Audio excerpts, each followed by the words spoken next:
Welcome to A Pair of Bookends, the book club you can carry anywhere. I'm your host, Hannah MacDonald, and I'm hopefully your new bookish pal. For today's episode, I am once again apologising because my audio is not the best because my boyfriend has to work from home sometimes, which means that I am kicked out of the office and cannot use his microphone.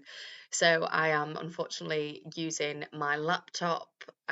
Maybe I should get a portable microphone, but in this economy, it has not been the first thing on the top of my list. But I promise you, I will try my best to get better audio, as I have seen a lovely lady who enjoys the podcast commented on our Spotify a bit ago saying that she enjoys the podcast, but she is not so happy about the audio. And for this, I can only apologise. I am trying my best. And on that note, I am recording alone today as Lydia had childcare issues, which meant that she wasn't able to record. But I hope that you enjoy this episode with the brilliant B.K Borison, who may have converted me into a romance author on today's show.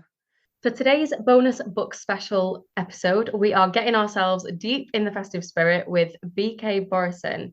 B.K Borison is a romance author based in Baltimore. Her festive feel-good romance series, Lovelight Farms, is unsurprisingly a TikTok sensation and has received praise from many romance fan favourites, including Hannah Grace, Elena Armas, and Tessa Bailey. With comparisons to Gilmore Girls for the festive small-town swoon, this series is out now and published by Pan Macmillan and is one you all need to immediately add to your Christmas lists. I am so excited to have the one and only B.K Borison joining me today. So welcome to A Pair of Bookends. Thank you so much. That was so lovely. No, thank you. I'm so thrilled to be joined by you. And as many of our listeners will know, I am, to be honest, neither me or Lydia are massive fans of romance. So I'm always skeptical about delving into that. And to be fair, I have come at it from quite a snobbish perspective, I would say, because I try romance books and the ones that I have read this year I've really enjoyed. So I don't know why I'm still of the opinion that I probably won't like a romance book when evidence says otherwise. But I'm completely obsessed with Lovelight Farms. I have read, we were sent the first in the series, and I am sold, completely sold, and I'm immediately buying the rest of the series. So thank you for writing this. Well, I love winning over the reluctant. I call them my reluctant romantics. So It's so strange though. I think it is just the medium of books that I'm so kind of scared to approach romance books, because I think I've read some in the past when I was much younger that had these like very cringy scenes that weren't kind of enjoyable romance. It was just too much cringe for me, and it was like not believable enough. Does that make sense? totally. I think too, when you with holiday romance, especially, it can very easily tip into this world of like unbelievable, like it's too much good stuff and like sickeningly sweet. Yeah, Um, that's the so word. Yeah, sickeningly sweet. it's But a this was balance. not that. So before we get into your book, we always like to start our interviews by asking what you are currently reading. Currently, so I am working my way through Iron Flame. It's huge. I wasn't expecting it to be as big as it is. Yes. So I'm working through that, and then I just took a little sidestep into Jessica Joyce, who's one of my favorite contemporary romance writers, just published a novelette called A Risk Worth Taking, and it's holiday-ish. And I consumed it in like 2 hours. It was delicious. I loved it. I think she's so talented. So that's what I'm reading right now. Amazing. We have just bought ourselves a copy of Fourth Wing because we wanted to kind of, we were seeing too much of the hype and we were too Yes. intrigued about it all. So we're getting sucked into that as well. And for our listeners, we're going to be doing an episode on Fourth Wing, so you can see what our thoughts are going to be for that. Now, on to your book, Lovelight Farms. It is a series. I believe that you've got a fourth one in the series coming out, and that is the final one. Is that right? Correct. It's the fourth and final. Each book is represents a different series or a different season at the farm. Lovelight is is winter, and the weeds is spring, mixed signals is summer, and then the fourth and final business casual will be fall. Amazing. I love that. And readers can read these as standalone books, but it would be much more fun to engage with the whole series because this whole world that you've crafted is just so beautiful. And as I said in my intro, you know, it's received comparisons to Gilmore Girls. How do you feel about that comparison? Oh, it's lovely. I mean, I everyone loves Gilmore Girls. I really wanted to I started writing it during COVID. And I had just had a newborn little girl. My husband works in medicine, so I was alone with a newborn a lot during COVID. And I really wanted a place to disappear to that felt good and wholesome and happy and comforting. And so I really wrote Lovelight like for me as a place to like stretch my brain and just go somewhere different that felt good. And Gilmore Girls, I grew up watching it, was obsessed with it. And so that comparison to me is really special because Mhm. Gilmore Girls has always been like a comfort show. And to create a book that feels like a comfort book and a good, safe place for people to disappear to, that makes me happy. So it's exactly what I was hoping for when I wrote it. For sure. And it has the same sort of feel that Gilmore Girls gives me. Now, I'm going to say something now, and I might lose some listeners for it, but I haven't actually watched the whole of Gilmore Girls. I watched so many random episodes when I was younger, because I'm a 90s baby, and we didn't have the joy of streaming platforms when I was Correct. younger. So I would just watch whatever episode was on TV. I never watched it in order. I was just watching whatever was on. And then now it's on, and I'll just put a random episode on. So I've never actually watched it the whole way through. And when I've been looking on social media and seen people comparing Lovelight Farms to Gilmore Girls, it's made me really want to watch the full series again because it just gives that sort of like your book gave me the same thing in that it's just so comforting and it's sort of like an addictive thing. Like you want to be a part of the story, you want to be a part of this world, this like small town vibe. Like I'm from a city in the UK, like I want to be living in this little small town world with the little coffee shops and everyone knows each other and it's this like really like nuanced, beautiful community. And I just got that the total sense of that atmosphere in your book. And I am going to ask you about the setting in just a moment. But I firstly wanted to mention that in your acknowledgements, you mention you thank an Annie and you say that Annie was your gateway drug into romance novels. And I wanted to know, did you always know you were going to write romance? I had the hope that like when I was a kid, I wanted to be a writer in a way that people want to be like an astronaut or a Mhm. professional soccer player or what have you. I loved reading. I was a voracious reader as a kid. And I always wanted to write a book, but I don't know, you grow up and it feels like a kid dream. Mhm. And then I wrote a lot. I wrote a lot of fan fiction.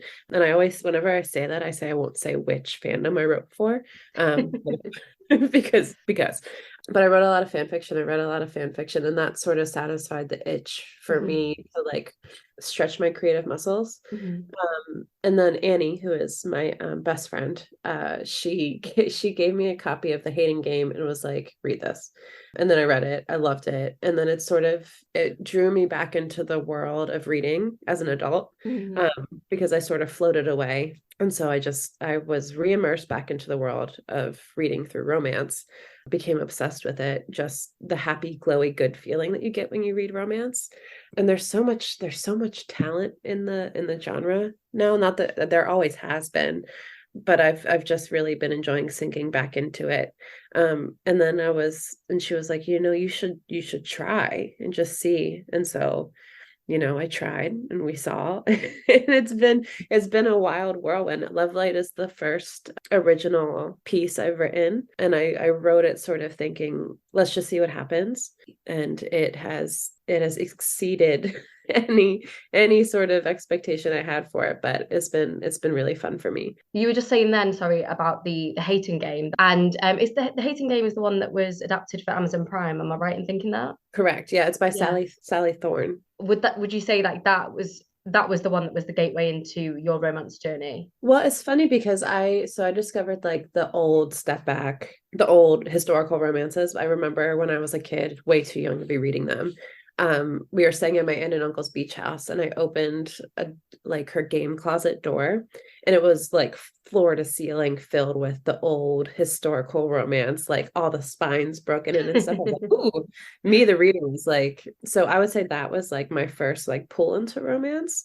But yeah, definitely the Hating Game like brought me back into it. Hmm. Because I was like, I think I sort of forgot that books like romance existed, like that there were books that were solely the sole purpose was to make you feel good. And I think I got lost a little bit along the way with there's this perception that I think among some adults that reading should be educational or like highbrow, or it should be Yeah. not that romance is that, just in a different way.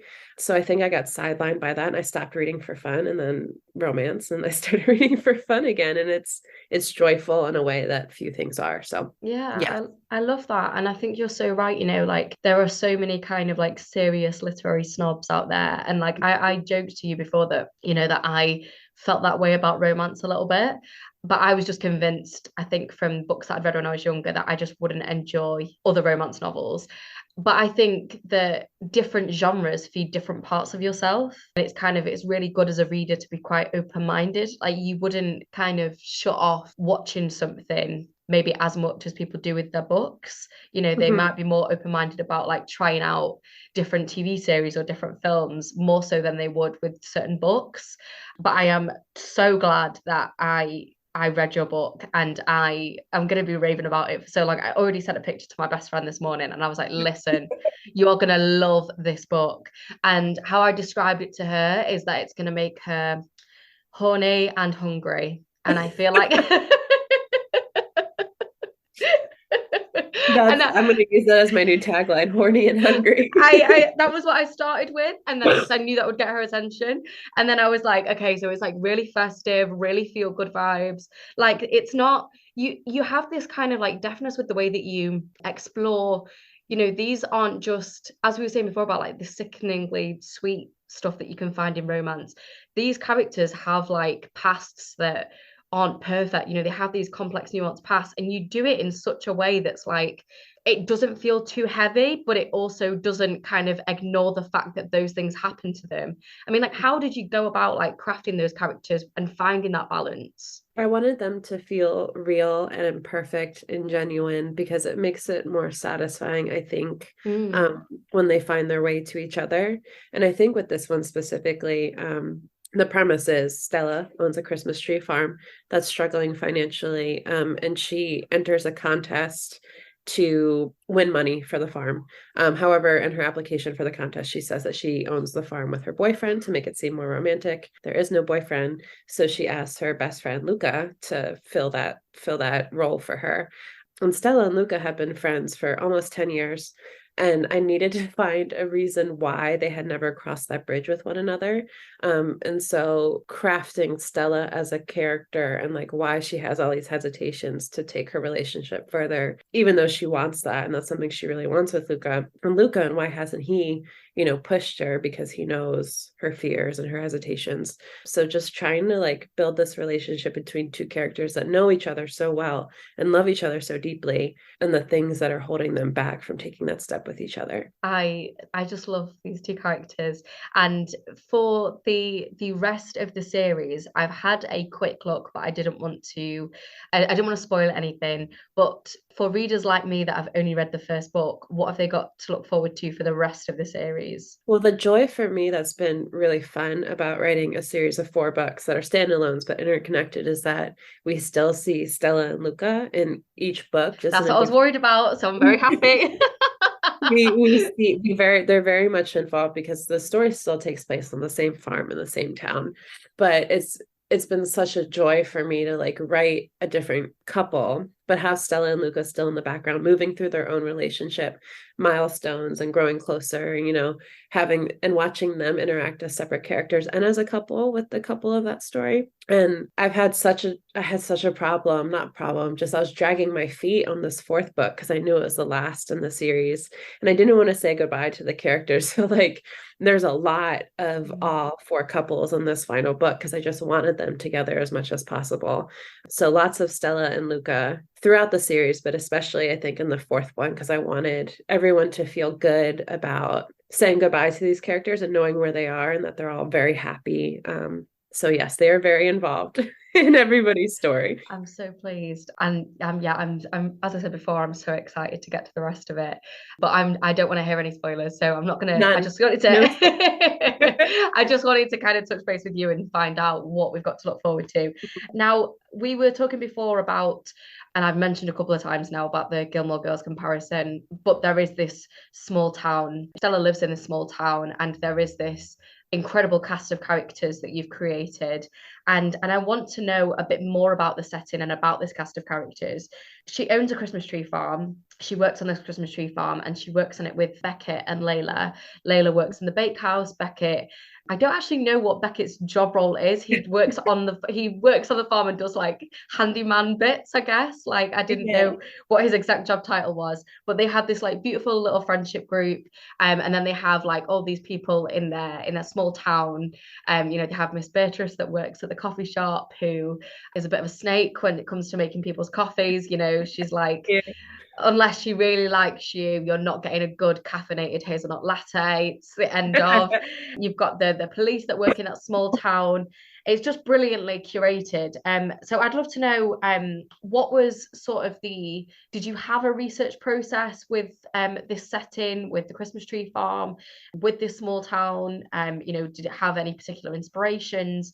And how did you kind of go about creating this cast of characters? Well, I wanted to create a place that was like my hope for an ideal community, like very nosy but well-intentioned, like in Mm, each other's business but with love, diverse, inclusive, kind to one another even if it's not perfect. mhm, So it's definitely very like an idyllic setting, but I felt like when I was writing it at the time that's what I wanted. Like I know that small towns in America especially are not always the most welcoming and kind, but I wanted this place to be like wholesome and good and like everybody everybody's in each other's business and wants to know what's going on, but like with love and kindness and yeah. joy and not anything gross or weird.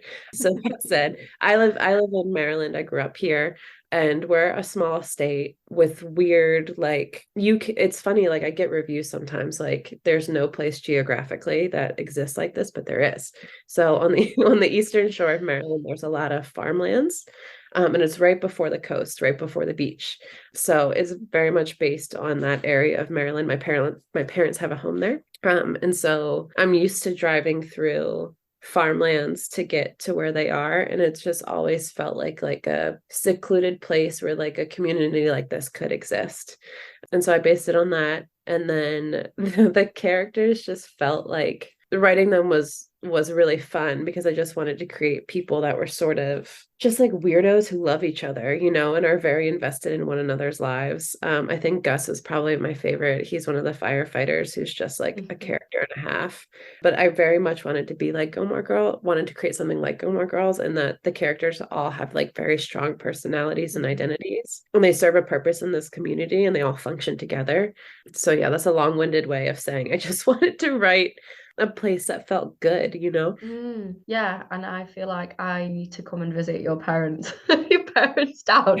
I want to visit this ideal place because this was beautiful, and I also kind of don't understand where people are coming from in the reviews. If they've said things like that this place doesn't exist. Like we're It reading doesn't. fiction. Like well, it does, yeah, but we're reading fiction at the end of the day. Like, and I want to. There's so many terrible things happen in the world. Like it's sometimes just good to dive into a book and escape from all the terrible things in the world and to feel like there are good people out there, that good people do exist. And I want to just stay in this setting and be like, no, this is such a wholesome, like beautiful place, and these people are so like lovely and as you said, well intentioned. And yeah, I want to be a part of this place. Yeah, And like I've wouldn't it be nice if the worst thing that happens in your day is like the woman who makes the best lattes in your town gives you sass for it? Like yeah. sometimes it would be nice just to like to be known in your community and to Yeah. be cared for and to walk down the street and have people know who you are and what's going on in your life and care about it. It just felt like at the time when I was writing it, it felt very much something that was missing and something that I was craving and something that I think other people have responded to really well as something they Mm. needed. Yeah, I think a lot about neighborhoods and communities and how I feel like we've kind of, I mean, I don't know if it's the same in America. Obviously, I'm speaking from growing up in Manchester in the UK. And I feel like since we got social media, we've lost sort of a large sense of community. I don't feel like we look to our neighbours as much as they would have done when, like, say, my nana and granddad were younger. Like, my nana and granddad always talk about the fact that, like, they know everybody on the street, they know everybody's stories because that's what they grew up with. That was like a normal thing for you to know, like, the name of the person that owns the shop round the corner or the Mm. person that owns the cafe around the corner. Like, it was a very normal thing for everybody to kind of know each other. But I feel like we've sort of lost that in the age of social media. On the topic of social media, I wanted to ask you how you felt about social media and the way that it's impacted you as an author, because like if anybody searches Lovelight Farms on TikTok, like there are so many videos that people have created, and the same on Instagram as well, but I specifically looked at TikTok before. There are so many videos that people have created. So what's your relationship to social media been like as an author? I'm so grateful for it as an author specifically because it has allowed me to reach so many people. When I first wrote Lovelight, I was like, just do it, put it out there, see what happens. I didn't have an Instagram before I started. It was like the week before I came out. I was like, oh, I'll make an Instagram. I had no idea what to post. I didn't know what to talk about. And then it really like became this thing on its own. And it was bewildering to watch a little bit because I couldn't conceive of the fact that I wrote this book that resonated so much with people that they were making content based on it. And it was such a cool, wonderful, like heartwarming thing to watch something you made have other people make stuff based on something you made. And it was just it's a like a little piece of my heart and my head and other people's hearts and heads. And it's wild. It is Yeah, one. I can imagine. Yeah, and I'm really grateful for like just like traction. And this time of year is always big for Lovelight because it's the holiday season. And so I always see sort of an uptick on social content. And I love watching it reach new readers this time of year. So Lovelight Farms was published in the UK this year, but when did it come out in the US? Was it So 2021? I self-published it in 2021, and then it was picked up by Berkeley last year. And it was traditionally published by Berkeley and Pan Macmillan jointly in June 2023. Amazing. And I bet Yeah. that's been a wild journey of thinking you're going into something, self-publishing it, and then it to be picked up by publishers both in the UK and the US. Did you imagine that it would happen like this? I had no idea. I mean, you have hopes, right? Yeah. Had seen the success of Elena Armas with Spanish Love Deception, where she self-published and it got picked up traditionally. And it's happening more and more for independent writers to get picked up by traditional publishing houses. But I really just was like, let's do it. Let's finish out the full series as an indie author, and see what happens. And then I signed with an agent last year because she reached out. And then I signed with Berkeley because they reached out. And then Pan Macmillan reached out. It's been like a domino falling of all these things happening that I Mhm. didn't think to prepare or have expectations around, but it still feels like a dream that I'm not quite sure how it happened, but I'm really happy about it. It's very well deserved though. Thank Like you. I'm so happy for you that this has happened, and I'm even more happy because it's landed in our laps because it's come to the UK, which is just wonderful. Now I want to get on to something else in the book now. And we've spoken on this podcast before, and I slightly mentioned it earlier, I hinted at it earlier, but we've spoken on the podcast before about a well-written sex scene. And we love to talk about it because we all have sex. So why can't we Yes. talk about it? And it is safe to say that your sex scenes are very good.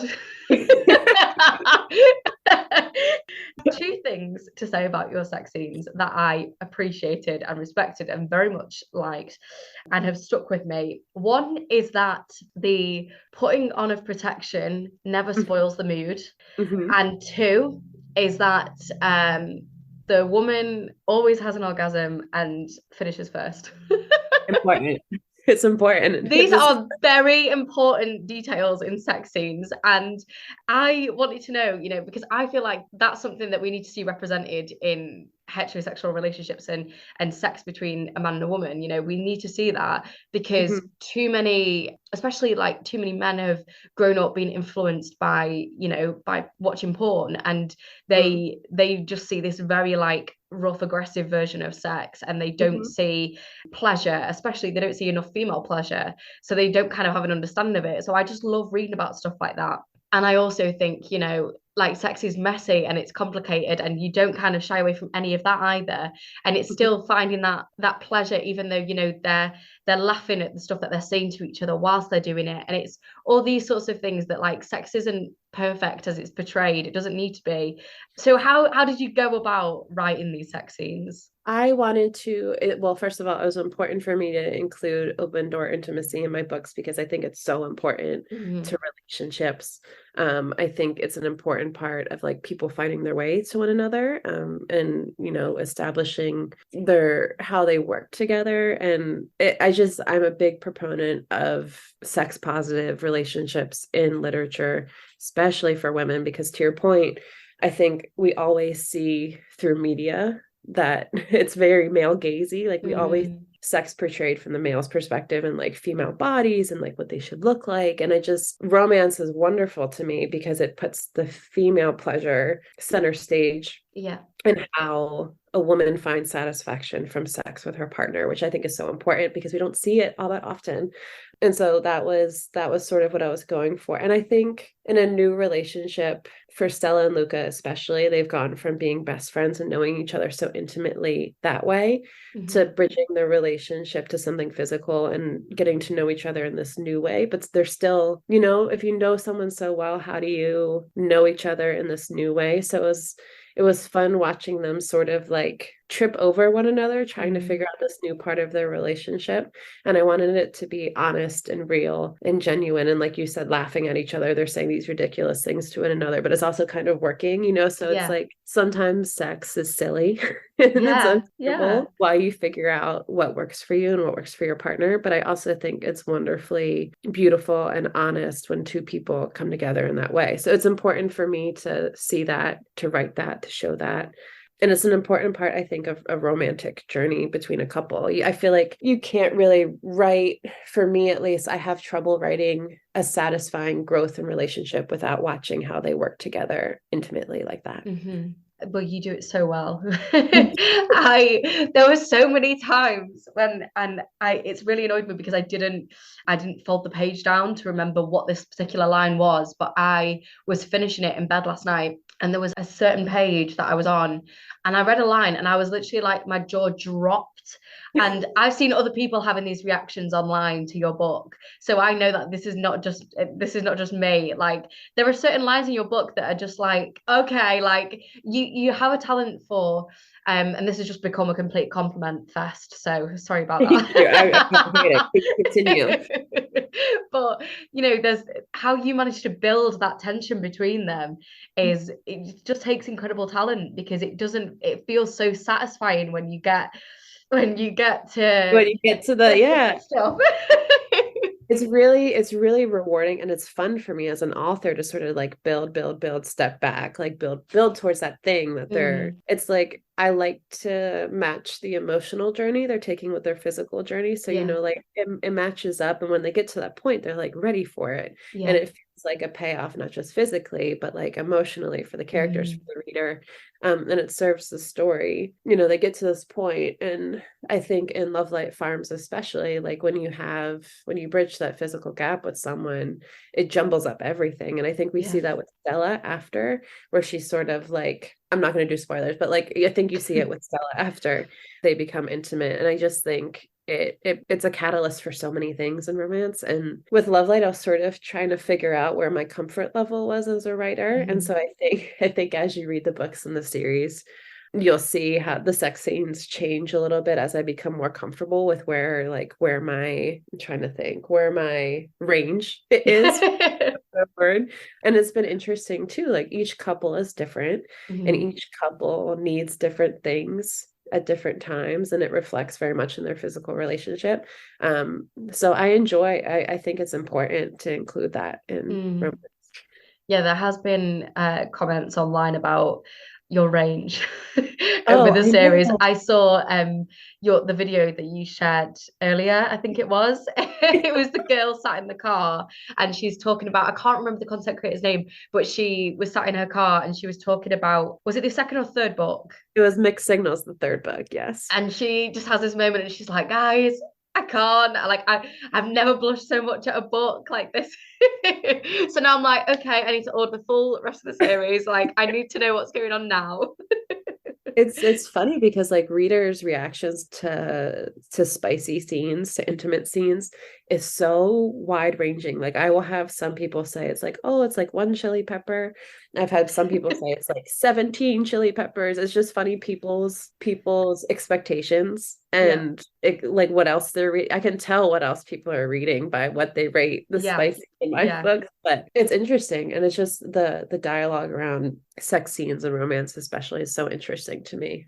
Lydia has mentioned on the podcast that she's in her small era this year. She's been reading a lot of spicy books, and I Mhm. was so gutted that I couldn't have her on to talk about the sex stuff because I know she would have wanted to speak about the spicy scenes in this book. So I'm here on her behalf to talk about that. Now, for me, what I always want to talk about is food because I am such a foodie. And as I said before, this book will make you horny and hungry. I'm just going to say it now. The food in this book, my God, like the peppermint bear claws that Layla's baking. We've got the hazelnut lattes. We've got the pumpkin pie. There's so much going on, and then we've got Luca's family's Italian cooking. So much good food in this book. Was that purposeful? Are you a foodie yourself? I don't think I realized how much I wrote about food in all of my books until it comes up a lot. But I think my the inclusion of so much food for me is that food is very much a thing to connect with people over. Mm, It's very nostalgic for me in that like I associate good food with certain memories. And I think especially in the holiday season, peppermint, chocolate, gingerbread, pumpkin, it's all it for me, it invokes a certain sense of like holiday and togetherness. And like, so I think I relied heavily on food associated with like good feelings and good memories. mhm. With Luca's family, they very much connect with food as a family. I don't know. I definitely didn't realize when I was writing it how much food there is. And then one gal on Instagram like made a reel with all the mentions of food. And I was like, whoa, I write a lot about I need to go and find this video. it. But I really enjoyed reading all the bits about food, and I felt like it made the book even more of a sensory experience because you talk so much in the book about like the detail is so rich. We have things, we get a really good feel for tastes and smells and like visuals, like the way that snow is falling or the way that like the light looks outside, and you really give like this full sensory experience. And I think that's just so much about your talent as a writer, and I find that really important to feel properly immersed in the world as a reader, and I feel like yeah, you did that. You. I like when I was writing when I get stuck and I'm writing, sometimes I just try to like picture exactly where the character is and what they're doing and what they're feeling and what they're experiencing.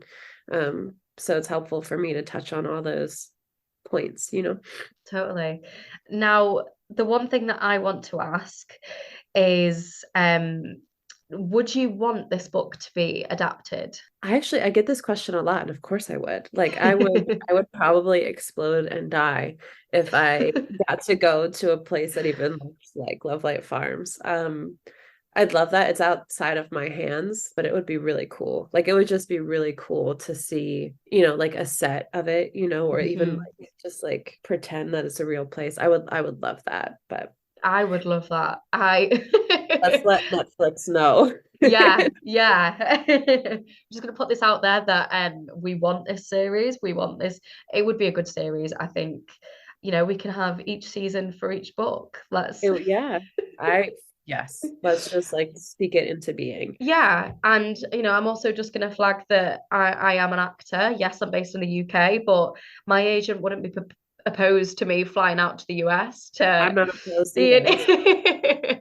I will happily be a worker on the Christmas tree farm to be a part of this masterpiece. Like, I just think it would be incredible. I am already fully envisioning this being adapted. Is there anything that you want to speak about on Lovelight Farms that we haven't yet covered?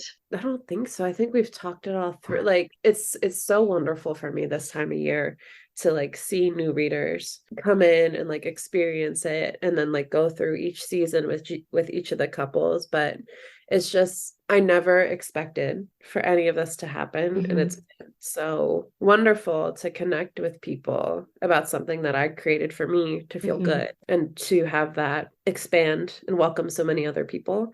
It's been really lovely for me. I can imagine. And one thing I've just thought that I did want to touch on is, of course, it is, now the end of November and we are coming up to the holiday season, as you call it in America. I'm trying to be cool, but it's obviously coming up to Christmas time, and I am like a little Christmas elf, and I get very excited by like the 1st of November. It doesn't take much.